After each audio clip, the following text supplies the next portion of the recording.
Top News One hari ini akan menghadirkan sejumlah informasi, di antaranya apa jadinya jika untuk berbicara saja manusia dirasuki rasa takut? Survei terbaru lembaga indikator menunjukkan mayoritas orang Indonesia merasa takut untuk mengeluarkan pendapat. Padahal di dalam negara demokrasi, keberanian penduduk untuk berbicara justru harus didorong agar ada kontrol terhadap pemerintah.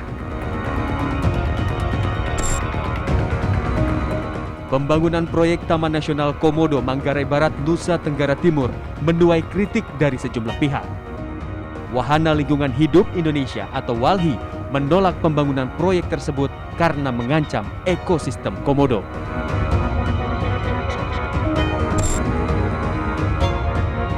Ingat, sekarang zaman susah.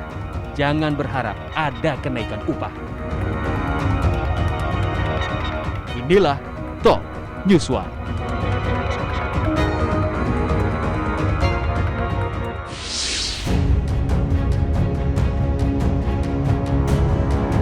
Kualitas demokrasi di Indonesia masuk lampu kuning. Kebijakan pemerintah juga disorot. Survei terbaru periode 24 hingga 30 September 2020 mengungkap warga makin takut mengungkapkan pendapat.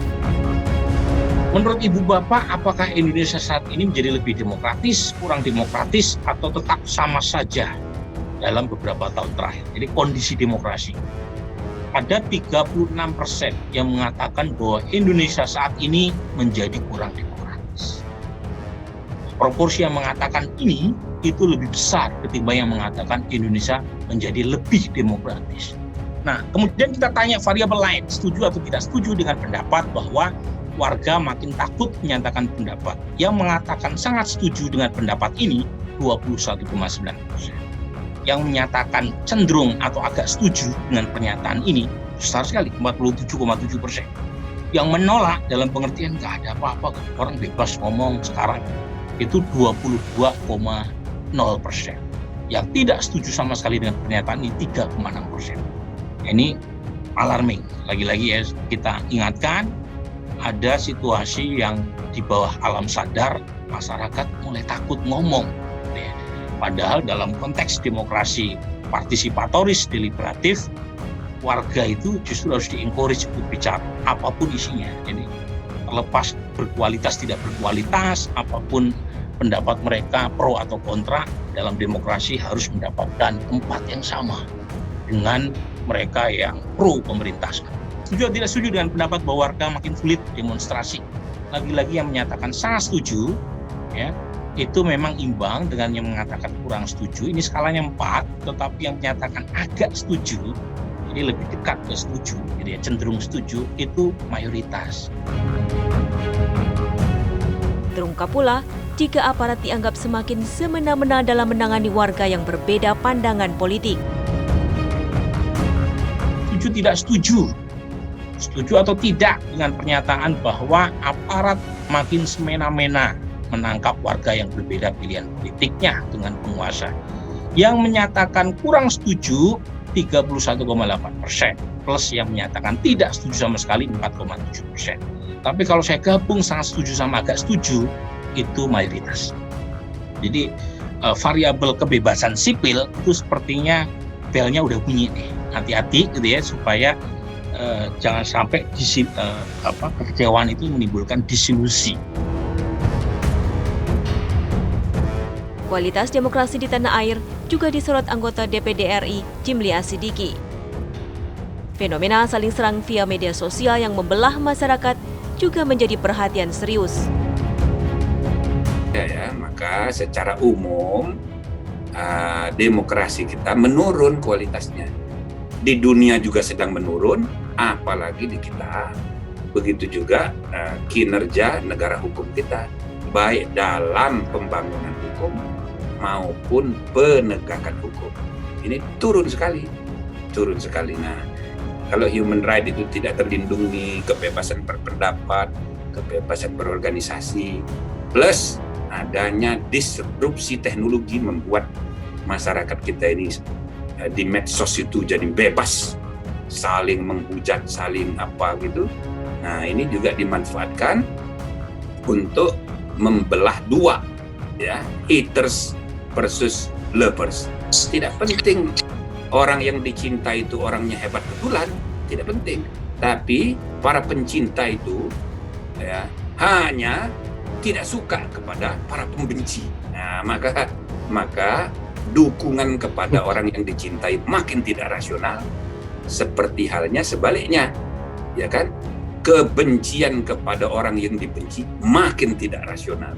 Nah, ini semua membuat ya kualitas dan integritas demokrasi dan negara hukum kita turun.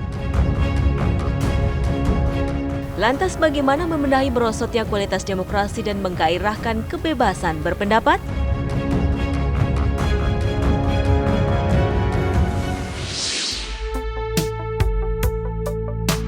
Berikut hasil survei Indikator Politik Indonesia mengenai demokrasi, dukungan dan evaluasi kebebasan sipil.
Ribuan buruh se-Jawa Barat menggelar unjuk rasa di halaman Gedung Sate, Jalan Diponegoro, Kota Bandung, Jawa Barat.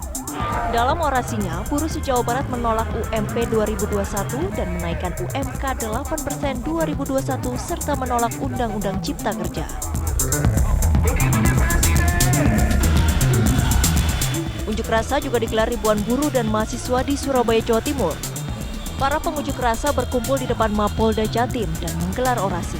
Sebelum akhirnya mereka melakukan long march dengan menutup penuh ruas Jalan Ahmad Yani, Surabaya.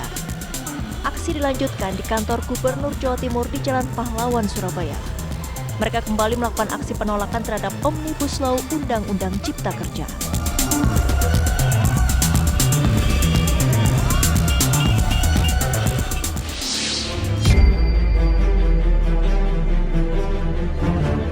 Di tengah tingginya tekanan ekonomi akibat pandemi COVID-19, pemerintah melalui Menteri Ketenagakerjaan memutuskan untuk tidak menaikkan upah minimum di tahun depan, baik upah minimum provinsi maupun upah minimum kabupaten kota.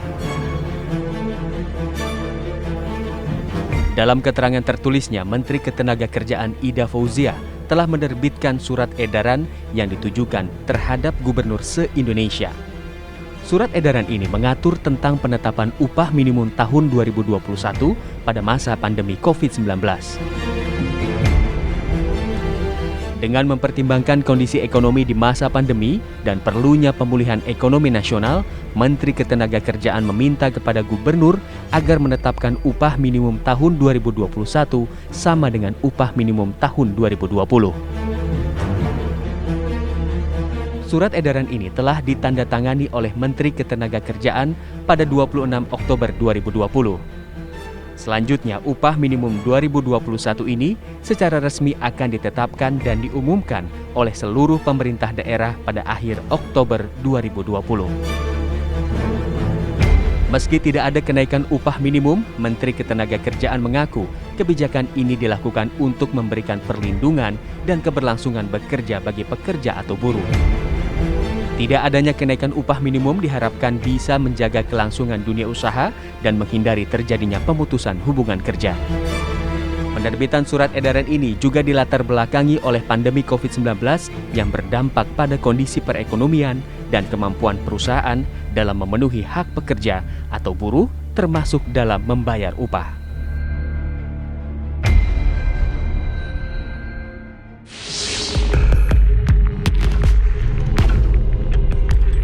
Kasus penggelapan investasi di PT Asuransi Jiwasraya akhirnya memasuki tahap akhir. Setelah 4 tersangka, mantan pengurus Jiwasraya divonis seumur hidup. 2 tersangka dari pihak luar juga dijatuhi hukuman yang lebih berat. Majelis Hakim Pengadilan Negeri Jakarta Pusat telah memvonis 2 terdakwa dengan hukuman penjara seumur hidup, yakni Beni Cokro Saputro dan Heru Hidayat. Keduanya divonis bersalah atas Undang-Undang Tindak Pidana Korupsi dan Tindak Pidana Pencucian Uang. Selain vonis penjara, kedua tersangka juga dijatuhi hukuman membayar kerugian total sebesar 16,8 triliun rupiah. 1. Menyatakan terdakwa Beni Cokro Saputro terbukti secara sah dan meyakinkan bersalah melakukan tindak pidana korupsi secara bersama-sama dan melakukan tindak pidana pencucian uang sebagaimana dalam dakwaan ke-1 primer dan dakwaan ke-2 primer. 2. Menjatuhkan pidana kepada terdakwa oleh karena itu dengan pidana penjara seumur hidup. 3. Membayar uang pengganti sejumlah 6.078.500.000 rupiah. Mengadili. 1. Menyatakan terdakwa Heru Hidayat terbukti secara sah dan meyakinkan bersalah melakukan tindak pidana korupsi secara bersama-sama dan melakukan tindak pidana pencucian uang sebagaimana dalam dakwaan ke-1 primer dan dakwaan ke-2 dan dakwaan ke-3 primer. 2. Menjatuhkan pidana kepada terdakwa oleh karena itu dengan pidana penjara seumur hidup. 3. Membayar uang pengganti sejumlah 10.728.375.000 rupiah. Jika terdakwa tidak membayar uang pengganti paling lama dalam 1 bulan sesudah putusan pengadilan memperoleh kekuatan hukum tetap, maka harta bendanya disita oleh jaksa dan dilelang untuk menutupi uang pengganti tersebut. Sebelumnya, Badan Pemeriksa Keuangan BPK menilai kerugian Jiwasraya akibat kasus penyalahgunaan investasi saham mencapai 16,8 triliun rupiah. Akibat penyalahgunaan ini, Jiwasraya mengalami kesulitan dan tidak bisa membayar klaim kepada ratusan ribu nasabahnya.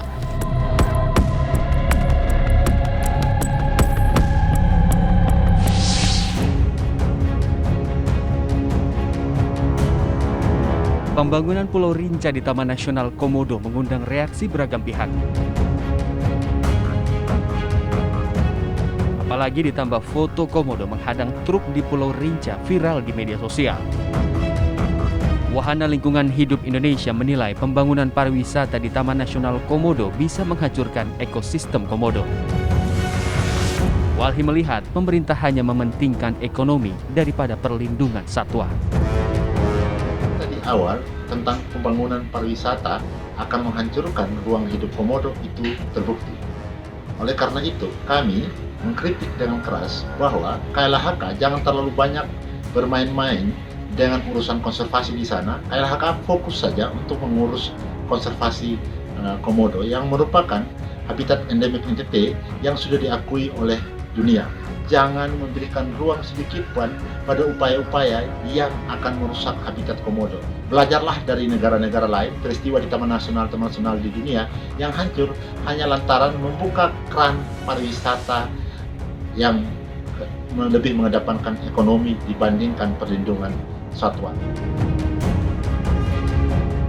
Sementara itu, Gubernur NTT melihat pembangunan telah mempertimbangkan ekosistem Komodo dan akan menjadi destinasi pariwisata andalan. Karena di situ akan terjadi mass tourism kan sudah diputus di situ dibangun agar nanti masyarakat hadir di situ bisa punya tempat berjalan yang baik, bisa melihat Komodo dengan baik.